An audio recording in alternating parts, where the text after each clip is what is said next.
Faizon Brandon's mother is suing the state of North Carolina over issues related to NIL. She is saying that they are in violation of the law with their rulings limiting the ability of players to maximize their NIL potential.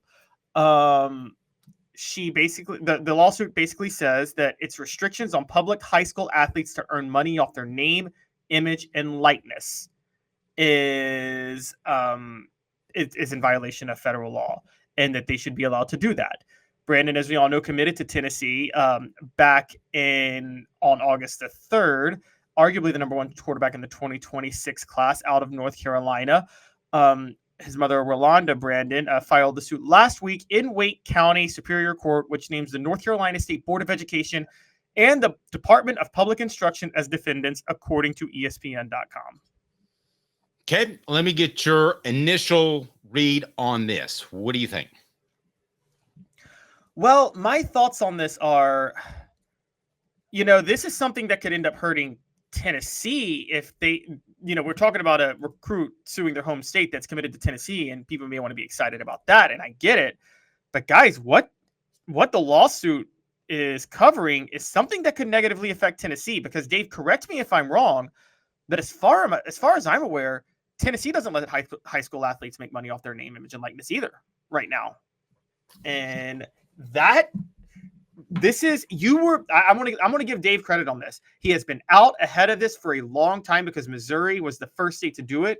And he was saying for a long time, teams got to get with the program. They got to start letting players in high school. States got to start letting players in high school make money off their name, image, and likeness. Otherwise, they might start moving to other states and looking at schools outside of those states. So while this doesn't hurt Tennessee right now, it could long term. I don't think so, because I think they win. I think they win easily. Now, this is completely my opinion, but I'm going to go ahead and tell you that I think Tennessee probably said, if you want to do this, we're going to sign off on it. In fact, we will encourage it because these laws are unfair. Caleb, when I was 17 years old, I walked across this huge field because I didn't have a car so that I could go umpire in the local park, and I got paid for it. So why can't Faizon Brandon or any other high school student get paid for something that they're doing? It doesn't seem like the American way, as long as they're not being forced to do it. Now, I'm not talking about breaking child labor laws, Caleb. Of course, you're not going to make him go out there and play football, but that's looking at it the opposite way. So Brandon goes out, he makes a star of himself.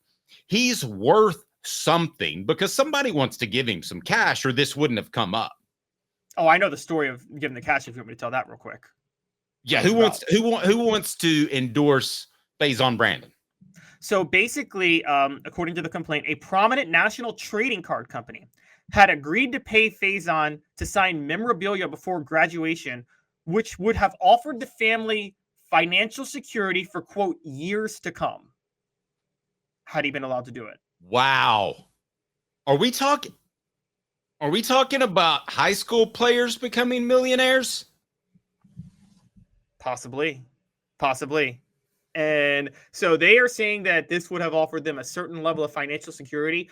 What this reminds me of is, do you remember when LeBron James got suspended for his senior year of high school basketball, Dave, because his mom accepted some gifts from a shop and that was somehow like against rules? Like that was, and I think there were some autographs of his that she sold. Wasn't that what it was? And it was kind of put on the back burner because he was so close to just going straight to the NBA.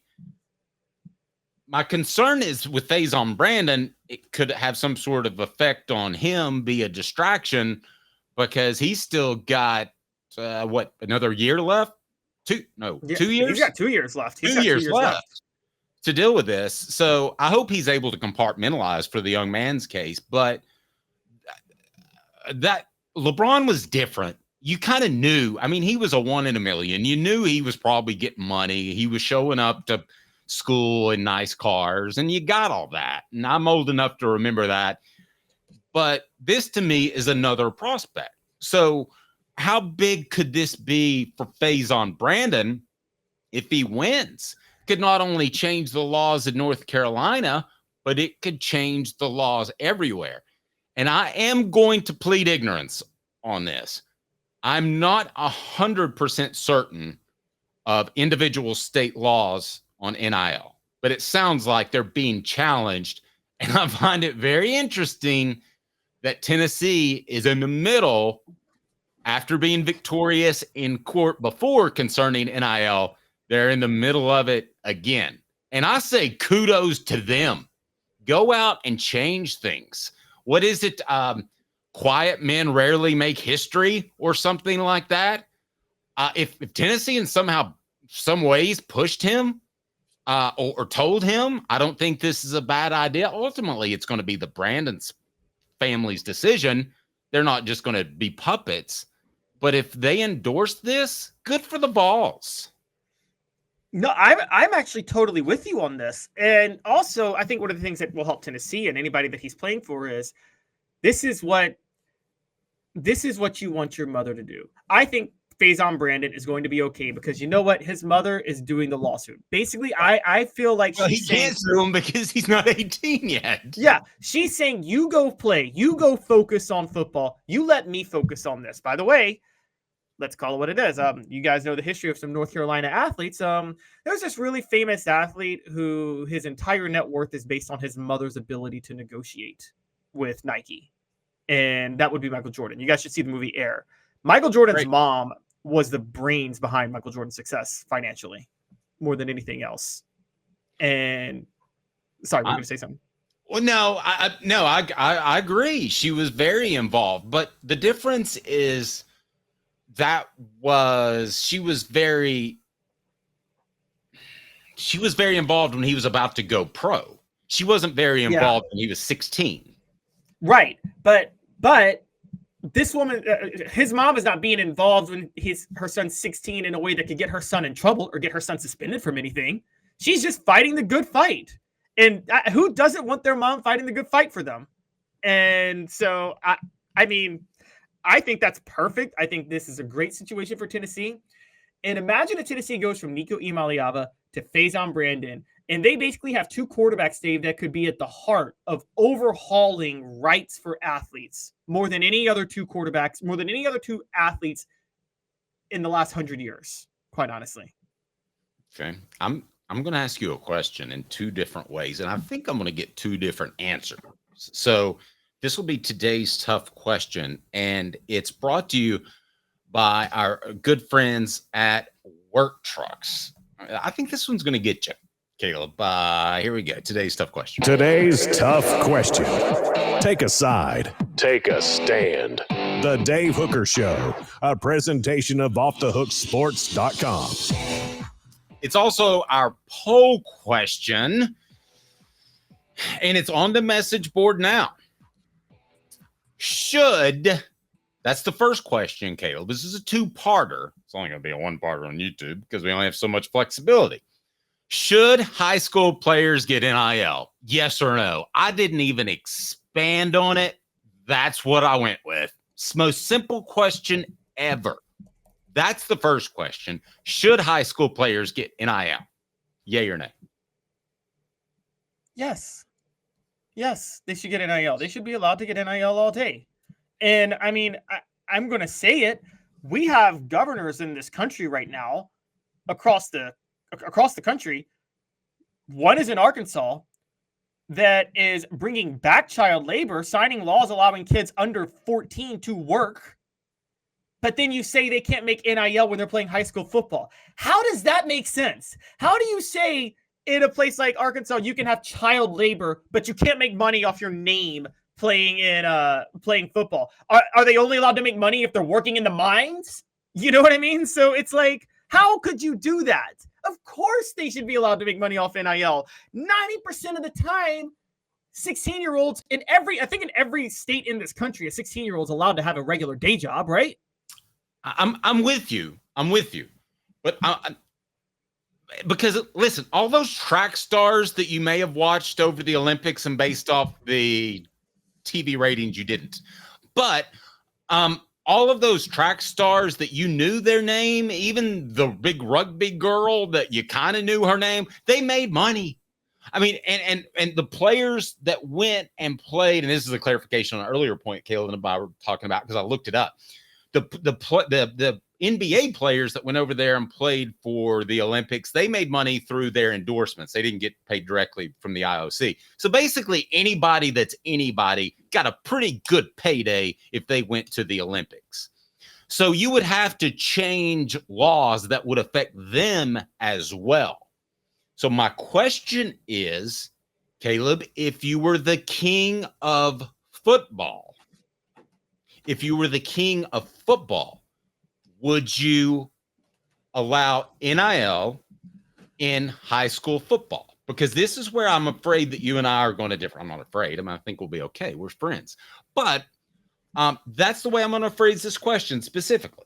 Brought to you by Work Trucks. All about trucks that are actually available, trucks that help you maximize your profits by having the right work vehicle now. Time is money. The perfect work vehicle doesn't break down, has all the space to carry what you need. That's what Work Trucks is intent on offering, while other dealerships simply cannot do it. It's a fact. Contracting is about time. Work Truck saves you time with less back and forth trips and trucks that pass the highest standards to be put to work. The process is also quick and easy when choosing a vehicle for work trucks, cargo vans, utility body trucks with an iPod. Work bodies are installed. All sizes, cranes, dump trucks. For your contractor, you have to know Work Trucks with an X, worktrucksllc.com, worktrucksllc.com. Clinton Highway in Knoxville, downtown Birmingham. That's Work Trucks, proud supporters of the Tennessee Vols. You're the king of college football. Would you allow NIL in high school? Yes, and I'll tell you why I would allow NIL in high school. These players, and this is, there's a socioeconomic thing I'm getting to, but stick with me.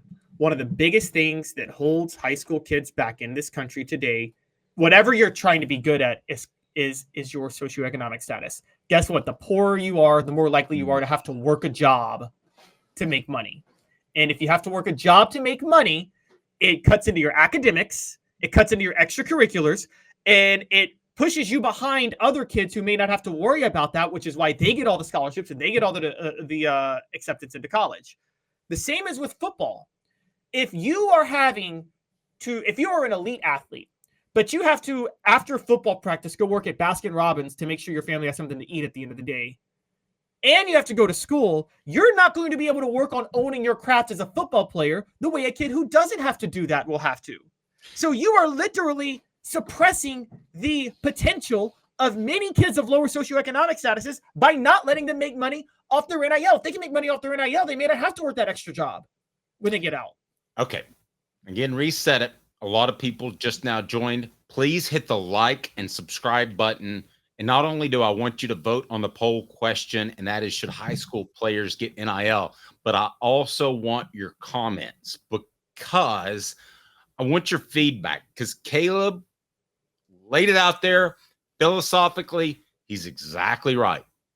However, I have covered a lot of high school athletes covering recruiting. I've done kid actors do get paid, Todd. Great point.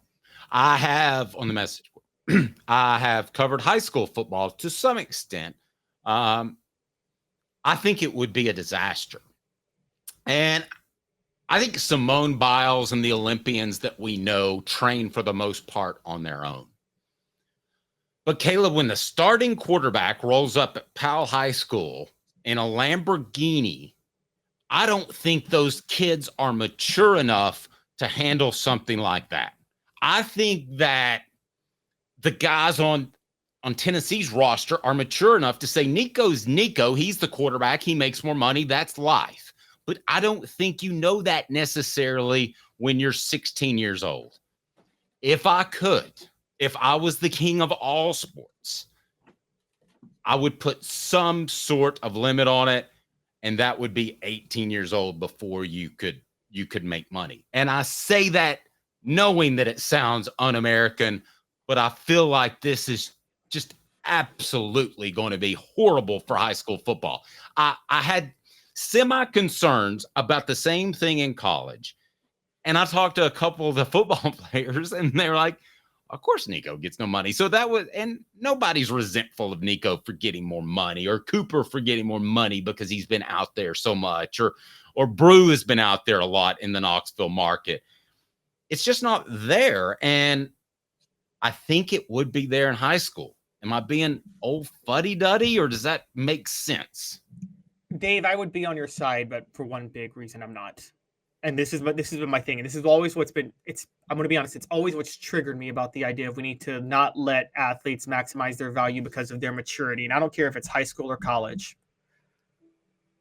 Nobody has a problem not providing any sort of assistance for these kids in high school if they're from lower socioeconomic backgrounds, saying pull yourself up by your bootstraps, work your way up. So they're not mature enough to handle getting a lot of money, but they are mature enough to handle having to work 2 or 3 jobs to support themselves if they aren't in the right socioeconomic status while going to school and playing football. You see this thing? You see the dichotomy? It's like, oh, so we're not gonna step in to help them if they're struggling, but we will step in to tell them they can't make money off this one thing because they're not mature enough for that.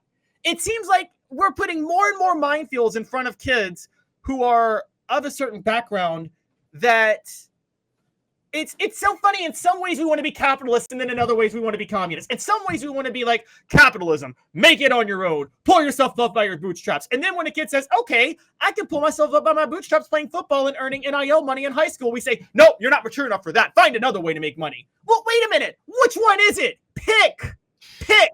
Crystal says, why should high school kids earn NIL for a university? Let me clarify this. He would be earning NIL money for himself while playing in high school. So this wouldn't be Tennessee involved at all, other than I think it would be smart of the Brandon family to say, you've been down this road before legally. I want some counsel. And I feel certain that happened. Man, I don't see it working out. Can I give you a quick example? Okay. There was a guy. What's the car called? Somebody help me on the message board. The car in Back to the Future. The DeLorean. DeLorean, right. Okay, by the way, I've driven one. It's the slowest car you'll ever drive. They weigh like 15,000 tons because they're made out of stainless steel. But his parents got him one because they thought it would make him cool. Turned out it made him look like the biggest doofus in the world. And it was like way over the top. So does Faizon Brandon want this heat? I mean, does he need this heat? Now, I don't know the family's financial situation, but what about the scrutiny he'll be under? Does that concern you at all? I mean, maybe, but I'm just wanting some consistency. We seem to only have a problem with this field. It seems like I know. I mean, here's my thing. Dave. Nobody has a problem when rich parents buy their kids Lamborghinis to drive to school. No one's passing a law to stop that. Okay, so why are we passing a law to stop that? Why are we passing a law to say kids can't use their own money that they've earned to buy a Lamborghini, but we're going to say rich parents can buy their kid a Lamborghini to go to school? This is what I mean. We seem to only have a problem with capitalism when poor kids are finding ways to make money for themselves. We have no problem when rich kids find ways to make money for themselves. And so this is my issue. Football is an ultimate meritocracy. It doesn't matter your background. If you're good, you can find a way to monetize it. And all of a sudden, the institutions and powers that be want to step in and say, well, this is a field where we should make an exception on the idea of maximizing your net worth. Anything else, no. Don't you find that a little odd? Don't you find that just a little odd? Yeah. And may I tell you this too? Not to sound like a smarty, but if you're making a decision based off a 16-year-old endorsing a product, then you're probably not making the best decision. Why are we protecting them from themselves, though? Don't hurt Faizon Brandon. I've said this before. All of our advertisers are vetted. We love them. They support us, and we either use their services or would if we needed them. And I've been doing this for 25 years, so I would like to think that if I tell you that a place like the Hemp House is the best place for Delta products and CBD, that you would listen to me, that you would go to Hemp House chatwith2ts.com, Hemp House chatwith2ts.com, and use the promo code HOOK for 10% off. Use the promo code HOOK for 10% off. But if a 16-year-old tells me that, I don't feel like I learned anything. No, you don't. I find it, I'm not saying it's smart business. I would never invest in a high school athlete personally from a business side, but it's not, I don't think, if I'm king of college football, why should I hurt the athlete because the business decided to make a dumb decision? I'm not here to protect the business from themselves. I'm sorry, that's my job. If you want to be dumb and make investments in high school athletes and lose money doing it because you will, then that's on you. I'm not going to punish the kid. Not their fault. Okay. The message board and Caleb has completely changed my mind, because I will say the same thing about NIL in college that I said about NIL. I'll say the same thing about NIL in high school I said about college. The market will set itself. So if somebody wants to go out and spend $1 million on whoever it might be, Faizon Brandon, and then they find out there's no return on the investment, then other people won't make that mistake. Okay, you actually just flipped my position on this totally, because I don't think I don't know who any of the starting quarterbacks are in the Knoxville area. Well, but Travis actually has a good point. There's some places. There are some places if they showed up on a Publix commercial and said shop here, I wouldn't know who the hell was talking. Travis has a point. There are some, like if the kid is popular locally, pay him. There is going to be some value. Look, there are some towns where high school football is a big deal. Those kids may have more value as a high school athlete than they will ever have the rest of their life. And quite honestly, boy, that's why shouldn't they make some? There's an awful lot of 5- and 4-star bus. Dylan says it's more the way that all these recruiting services are profiting off these kids' names without a dime going to the kid itself. You know, we've never spent this long on a topic, but Dylan, that's a great point. And I'm not calling any of our colleagues out, but these on-3s of the world, these rivals of the world, these 247s of the world, are they the ones that are going to end up being the impetus behind all this? Because I can tell you that you would be absolutely stunned in some of those subscription sites how much is going on a monthly basis to those publishers. And I'll tell you the next step is you're going to have those recruiting services be the NIL endorser because they're going to pay for exclusive interviews. Like this show does with Cooper Mace. Well, this is, for those who don't know, this is why Shannon Terry started On 3. He went from rivals to 247, and then On 3 was, one of the ideas was, let's start a recruiting service that's going to get out ahead of the curve in the NIL age of college football. And nobody's done more for that than On 3. And yeah, that is a big thing. My only real issue is just that, again, it's about, I think there's an argument on whether or not you could say we should ask if the athletes should get a cut of the On 3 or 247 revenue. That's a little bit murky. I'm just saying, on their own, if a business chooses to invest in an athlete and the athlete wants to make money from high school, I'm totally fine, because it is true. If we always seem to side with what can make the businesses money and not the individual money. Because if 247 Sports can make money off a high school athlete and covering them, why can't a high school athlete go and make money off themselves on their own? And again, as someone pointed out, you can work at McDonald's at 16. So why are you allowed to work at McDonald's at 16 but not make NIL money at 16? Could it be because if you work at McDonald's at 16, you're generating money for the big corporation McDonald's and not yourself? Could that be it? I think it is. I think their issue with NIL is that the money they're generating for themselves and not some fancy pants bigwig living in New York City or on Long Island or in the Hamptons or in Orange County or in Beverly Hills.